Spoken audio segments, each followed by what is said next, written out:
नमस्कार साथियों, स्वागत है आप सभी का आपके अपने एजुकेशन प्लेटफॉर्म एग्जाम फैक्ट पर। साथियों, आज का लेक्चर बहुत ज्यादा इंपॉर्टेंट होने वाला है हर उस पर्सन के लिए, हर उस एस्पिरेंट के लिए जो कॉमर्स बैकग्राउंड से बिलोंग करता है, या यूं कहा जाए कि जो भी सीईटी ग्रुप, जो भी आपके अकाउंटेंट या ऑडिटर से रिलेटेड हैं, उनके लिए प्रिपरेशन कर रहा है। कोई भी पर्सन आरपीएससी, पीजीटी, कॉमर्स या जो आपका एबीएसटी जिसको कहा जा सकता है असिस्टेंट प्रोफेसर की कैटेगरी में, ठीक है, उसके लिए भी DSSS में पीजीटी वैकेंसीज आती है वहां पर भी, और यूपी पब्लिक सर्विस कमीशन के अंदर जो असिस्टेंट प्रोफेसर की वैकेंसीज आती हैं वहां पर भी, और एचपीएससी में भी। यानी कि ऑल ओवर जितनी भी कॉम्पिटिटिव एग्जामिनेशंस हैं हमारे आसपास के स्टेट्स के अंदर रिगार्डिंग द अकाउंटेंट या ऑडिटर या फिर टीचर के लिए, उन सभी के लिए ये एक बहुत ज्यादा इंपॉर्टेंट होने वाला है। ये किसी एक क्लास को ध्यान में रखते हुए नहीं कि हम यहाँ पर कोई 2-4 पॉइंट इसके बता दें और बात खत्म, जी नहीं। हम इस पूरे एक्ट को कवर करने वाले हैं। 7 से 8 क्लासेस में ये कवर हो जाएगा। छोटा सा एक्ट है लेकिन बहुत ज्यादा इंपैक्ट रखता है एग्जाम के अंदर। तो मेरे प्यारे साथियों, आज के इस लेक्चर के अंदर हम जो एक्ट पढ़ने वाले हैं, हम जो पॉइंट्स पढ़ने वाले हैं इस एक्ट के अंदर, वो आपकी रूटीन लाइफ में भी बेहद काम आएगा। आप भले ही कोई जमीन बेचने चले जाओ, आप किसी कंपनी में एज एन अकाउंटेंट काम कर रहे हो, आप किसी कंपनी के अंदर एज ए मैनेजर काम कर रहे हो, तो आपको इस एक्ट से कभी ना कभी काम लेना होगा। कभी ना कभी अगर सेल परचेज में आप हो तो हर रोज आपका इस एक्ट से पाला पड़ेगा। तो इसके प्रोविजंस आपको उंगलियों पर होने चाहिए। तो चलिए बिना देरी करते, हाँ एक चीज और, इस लेक्चर के अंदर या इस जो आपका फर्स्ट लेक्चर आज हम लेने जा रहे हैं, इसके अंदर हम origin of sale of goods act इसके बारे में बात करेंगे। और इसका जो चैप्टर फर्स्ट है, क्योंकि देखा जाए तो कई चैप्टर इसके अंदर मौजूद है जिनको हम डिटेल में पढ़ेंगे एक एक करके, तो इस लेक्चर के अंदर हम चैप्टर नंबर 1 को यहाँ पर स्टडी करेंगे। तो देखिए ध्यान से, सबसे पहले बात करी जाए कि इसका ओरिजिन कैसे हुआ। तो इंडिया के अंदर शुरुआत में कोई भी ऐसा एक्ट था ही नहीं, यानी कि स्पेशली सेल से रिलेटेड कोई भी एक्ट नहीं हुआ करता था। ऐसा क्यों कह रहा हूं मैं? क्योंकि भारत के अंदर जब ब्रिटिशर्स का यूं कहा जाए राज चला करता था, उस वक्त भारत के अंदर भारतीय जो भी हमारा उस वक्त तो भारतीय था नहीं, भारतीय भी बाद में लगाया गया इसके साथ, संविदा अधिनियम हुआ करता था 1872, जो कि ब्रिटिशर्स के द्वारा ही इनेक्ट किया गया था इंडिया के अंदर। तो इसी के अंदर ही सेक्शन यानी कि धारा 76 से लेकर 89 89 तक के कुछ प्रोविजंस ऐड ऑन कर दिए, और उन्हीं प्रोविजंस को या उन्हीं धाराओं के या उन्हीं कानूनों के तहत जो है सारा का सारा काम सेल्स का संभाला जा रहा था।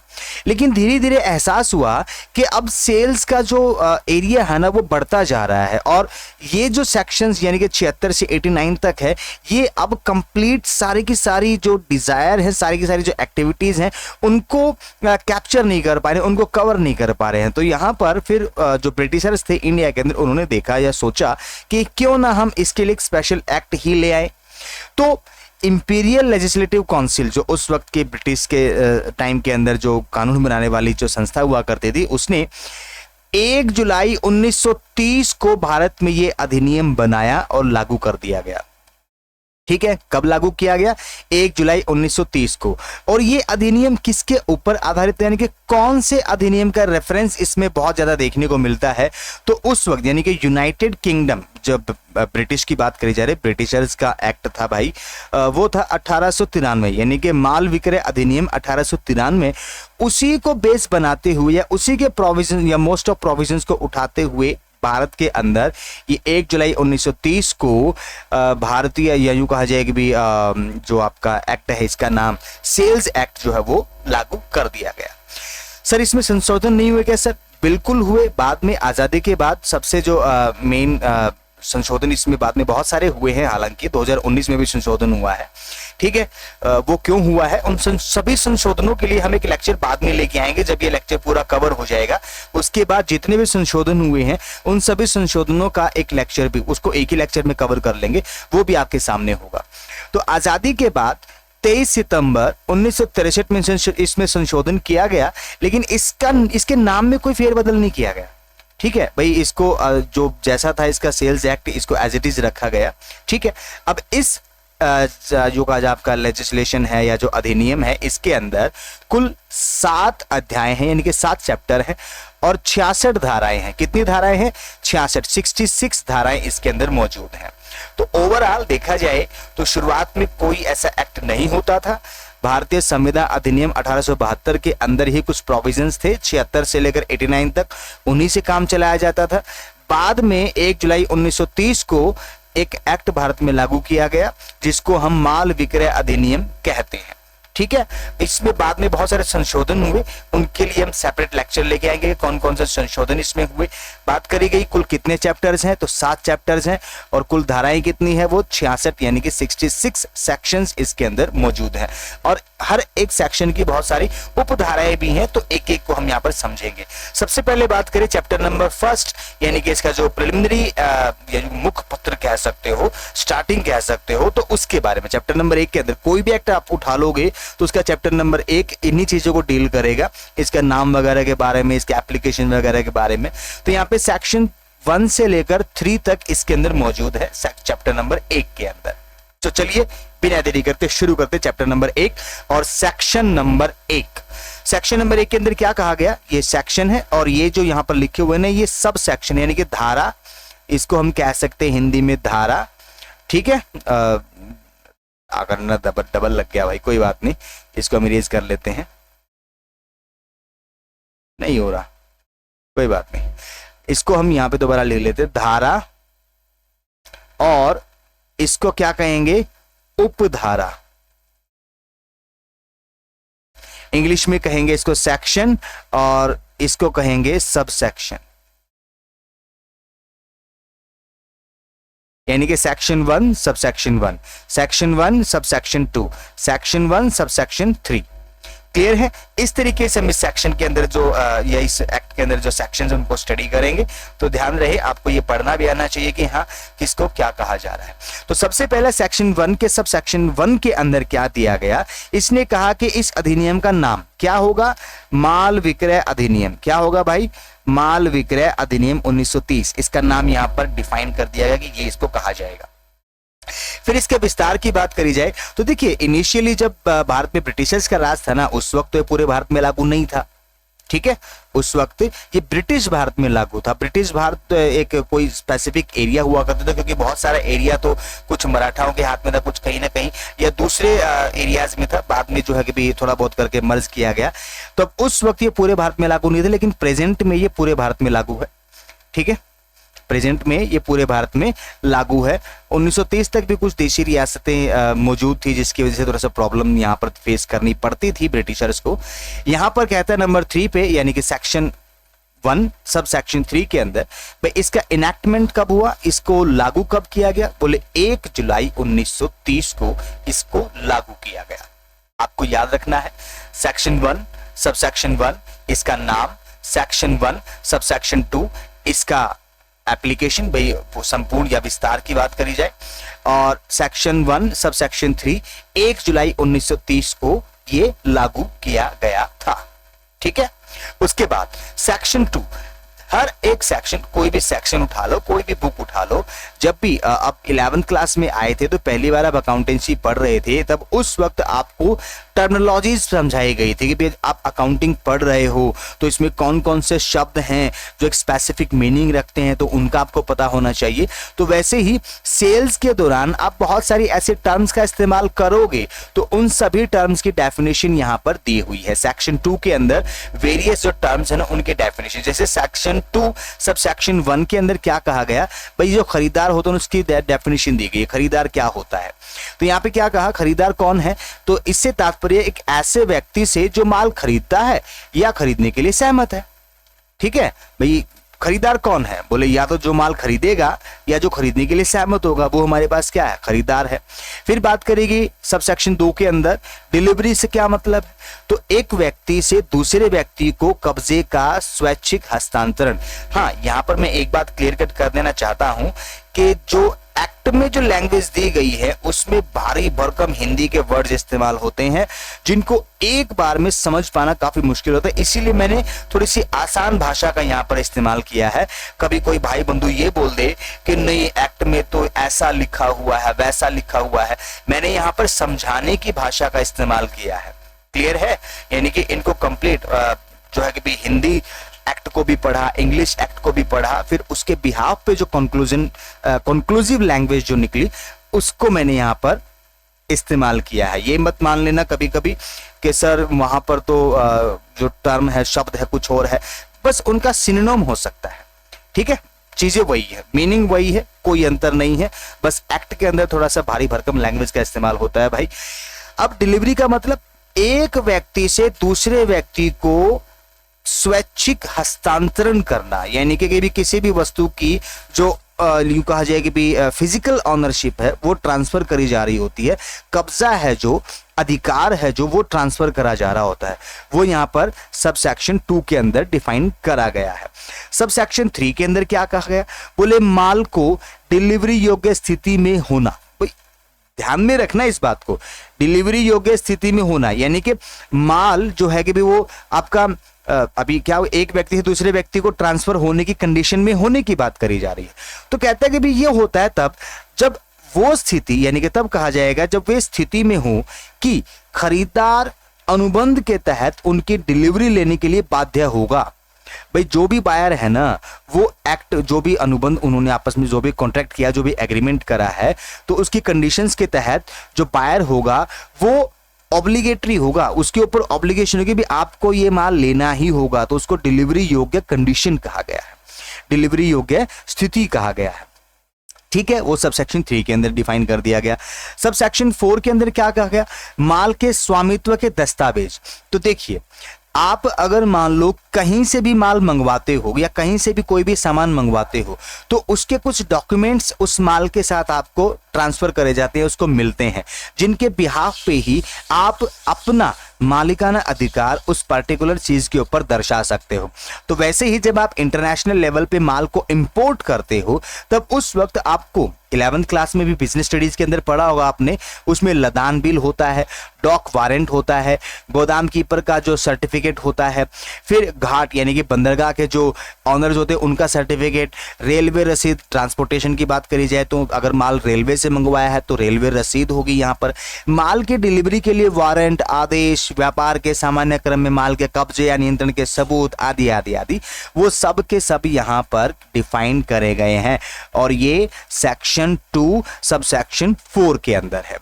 ठीक है, यानी कि सबसे पहला पान खरीदार को डिफाइन किया गया, दूसरा डिलीवरी को, तीसरा डिलीवरी योग्य स्थिति को डिफाइन किया गया, चौथा माल के स्वामित्व के दस्तावेज कौन कौन से हो सकते हैं उनको यहां पर डिफाइन करा गया है।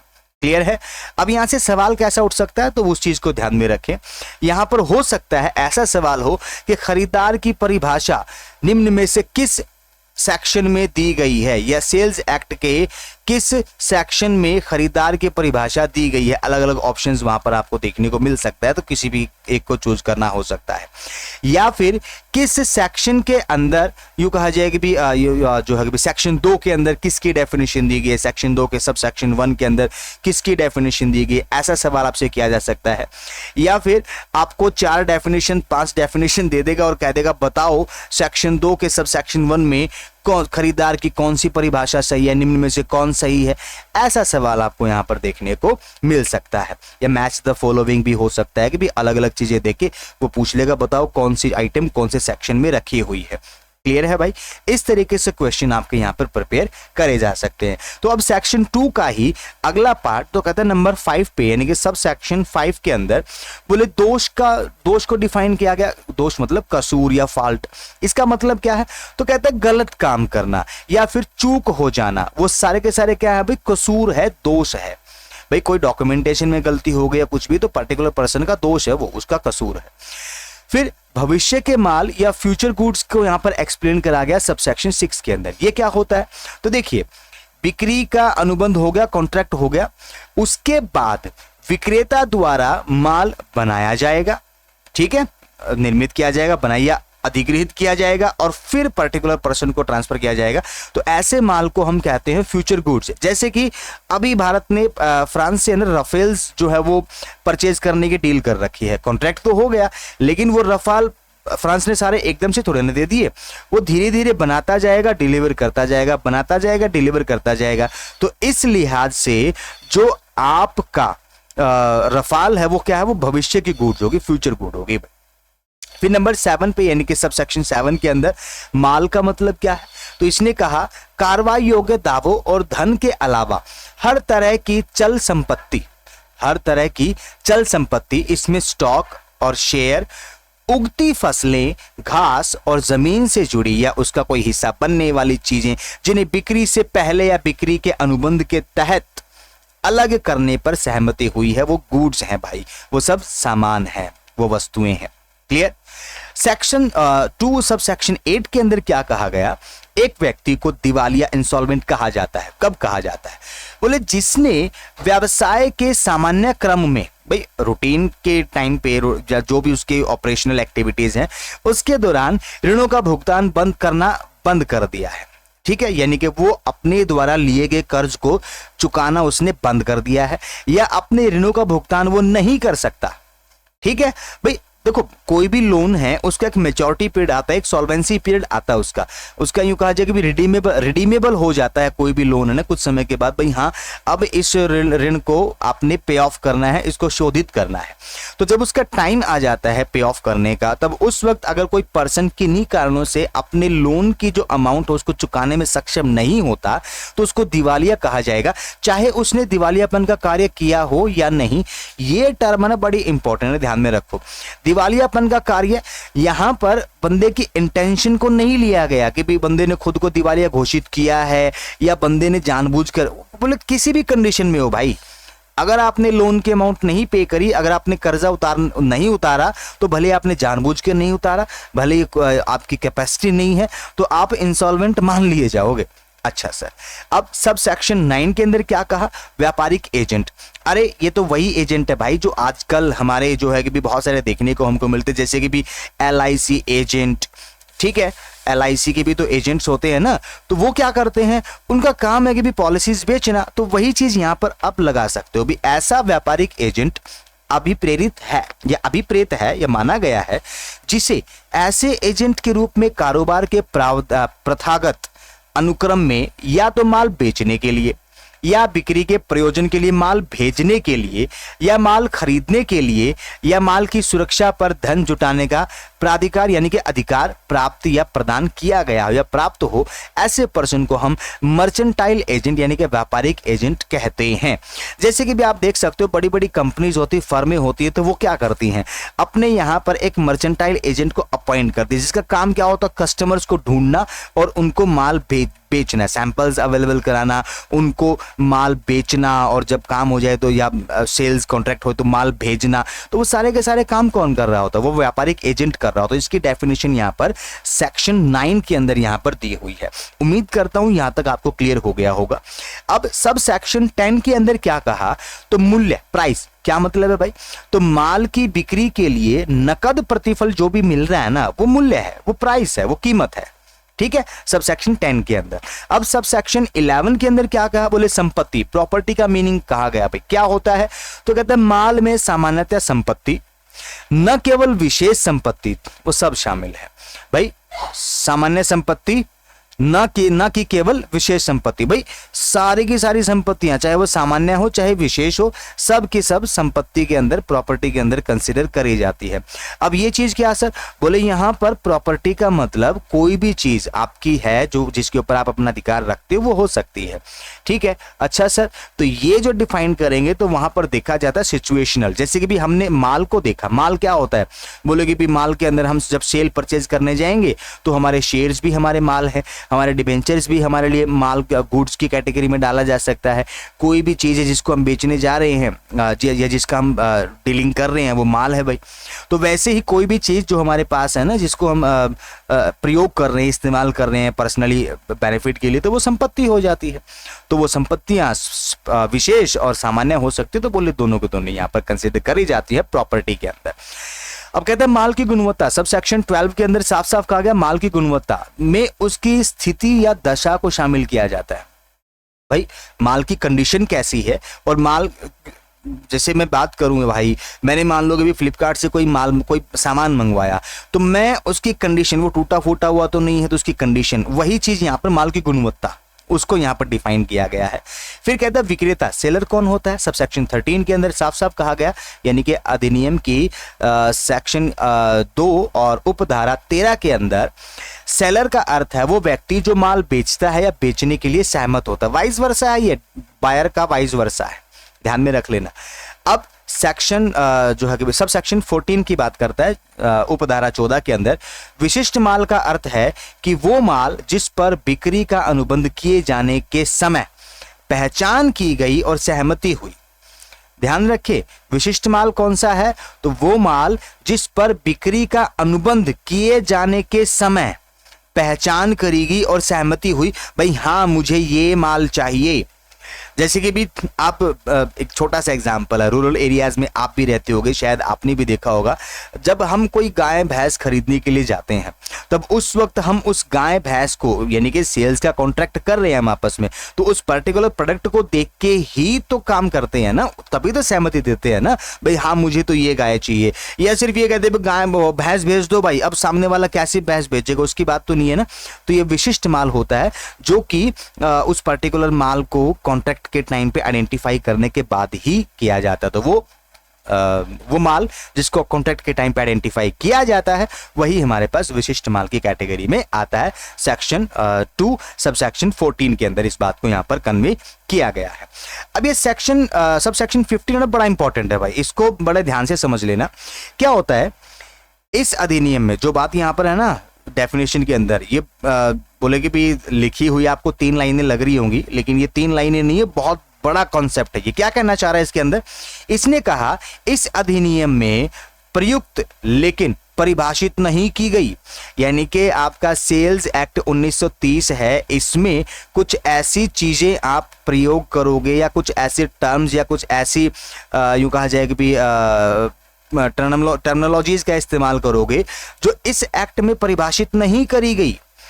और भारतीय संविदा अधिनियम इंडियन कॉन्ट्रैक्ट एक्ट 1972 में परिभाषित अभिव्यक्त उनका वही अर्थ होगा जो उन्हें उस अधिनियम में निर्दिष्ट करती है। यानी कि यहां पर कहा गया, बोले भाई जहां पे सेल्स एक्ट किसी टर्म के बारे में साइलेंट हो जाए ना, तो भाई 1872 का जो एक्ट है ना, कॉन्ट्रैक्ट एक्ट, उसको ले लो, उसको उठा लो, उसके सेक्शन 9 के अंदर जो चीज यहां पर कही गई है ना, वो इंप्लीमेंट हो जाएगी।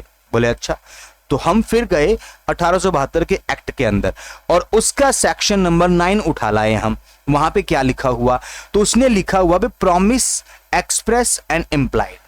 क्या लिखा, 1872 यानी कि इंडियन कॉन्ट्रैक्ट एक्ट 1872 के सेक्शन 9 के अंदर क्या लिखा, वहां पर लिखा हुआ है जहां तक किसी वचन का प्रस्ताव या स्वीकृति शब्दों में की जाती है, ध्यान में रखें, शब्दों में प्रस्ताव की स्वीकृति की बात करी जाए, जहां या वहां वचन अभिव्यक्ति कहा जाता है, वचन अभिव्यक्ति, ध्यान में रखें, जहां पर शब्दों में बात करी तो वचन अभिव्यक्ति, जहां ऐसा प्रस्ताव या स्वीकृति शब्दों से भिन्न रूप में की जाती है तो वहां वचन विवक्षित यानी कि इंप्लाइड। विवक्षित का मतलब इंप्लाइड होता है, देखो ये इंप्लाइड लिखा हुआ है, निहित जिसको कहा गया, इधर मैंने निहित लिखा हुआ है, ठीक है, ताकि समझ जाओ आप। मैंने जानबूझ के जो एक्ट वाली लैंग्वेज है ना वो एज इट इज उठा ली, क्योंकि हो सकता है एग्जाम के अंदर विवक्षित टर्म आपको देखने को मिल जाए, तो वहां पे आप टेंशन में आ जाए विवक्षित क्या होता है, इसीलिए मैंने लैंग्वेज को थोड़ा सा आसान किया है।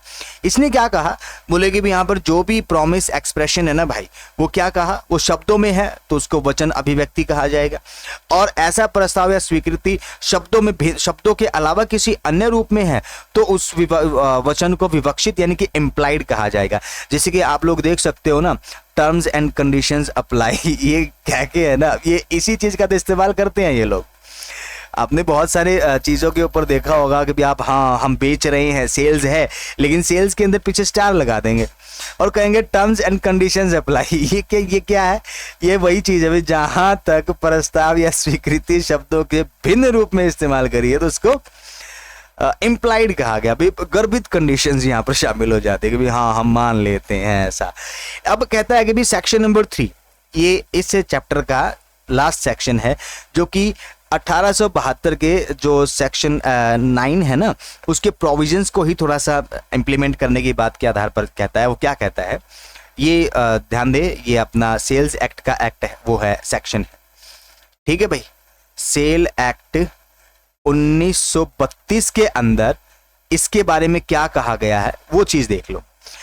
इसने कहा भारतीय संविदा अधिनियम 1872 के अप्रवर्तित या अप्रतिवर्तित, अप्रकाशित या प्रवर्तमान प्रावधान, ये एज इट इज मैंने जानबूझ के 2-3 शब्दों का इस्तेमाल किया क्योंकि एक्ट के अंदर अप्रतिवर्तित लिखा हुआ है, तो मैंने अप्रकाशित और प्रवर्तमान प्रावधान इस अधिनियम के व्यक्त प्रावधानों से असंगत होने के सिवाय माल की बिक्री के लिए अनुबंधों पर लागू होगा। यानी कि 1872 के अंदर जो भी चीजें दी गई, जो भी प्रोविजन है, बोले हाँ जी, जो भी उसमें लिखा हुआ है, जो भी उसमें लिखा हुआ है लेकिन गर्भित है, मान सकते हो आप, अगर वो सेल्स एक्ट के खिलाफ हैं या सेल्स एक्ट में लिखी बातों के विरुद्ध हैं, तब तो उनको मानेंगे नहीं तो उनको एज इट इज एक्सेप्ट कर लिया जाएगा। यानी कि अगर कोई एक ऐसी डेफिनेशन है जो यहां पर दी हुई है, जो आपके एक्ट यानी कि सेल्स एक्ट के अंदर मौजूद है, ये मैंने 1932 लिख दिया क्या, 1930 है भाई, ठीक है, जो वहां पर दी हुई है और यहां पर भी दी, तो यहां के अगर वो असंगत है, यहां से मैच नहीं कर रही, मिसमैच हो रही है, या यहां पे डेफिनेशन कुछ हो रहा है वहां पे कुछ हो, तो बोले इसको मानेंगे भाई, 1930 एक्ट वाले प्रोविजन को मानेंगे सेल्स के तहत, उसको नहीं मानेंगे। क्लियर है? ये आपका सेक्शन नंबर 3 है। तो मैंने आपको यहाँ पर सेक्शन नंबर 1, सेक्शन नंबर 2 और सेक्शन नंबर 3 तीनों को यहाँ पर बताया, और मैंने आपको ये भी बताया कि हमारा जो सेक्शन नंबर 9 है इंडियन कॉन्ट्रैक्ट एक्ट, वो क्या कहता है वो भी आपके सामने है। तो इसी क्लास की या इस क्लास की जो एंडिंग है मेरे प्यारे साथियों, इसी पॉइंट के साथ होती है, और मिलते हैं आपको सेकेंड क्लास में। तब तक के लिए टाटा बाय बाय और जय श्री राम।